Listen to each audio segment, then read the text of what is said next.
I think the range of issues, going to your question of what these schools and many schools face, right? The issues that these schools, the challenges they faced are true of schools across the country, which is a really big point that we make at the beginning of the book. Um, just to give a few examples of the kinds of things these schools have faced.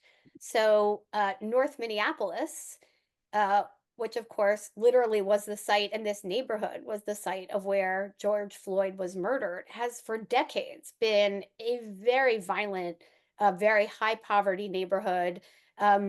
Both violence from within the community, but also a lot of killings by police officers long before George Floyd was murdered.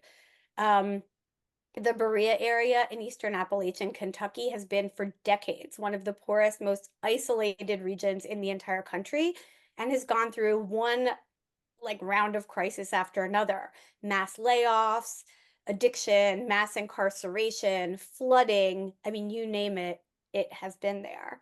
And then Joplin, Missouri, which is where Bright Futures originated, the year that CJ Huff, the amazing guy who wrote our foreword, the year he became superintendent, Joplin got hit with one of the biggest tornadoes ever to hit, anywhere in the country. And they knocked out a third of the entire city as well as two schools.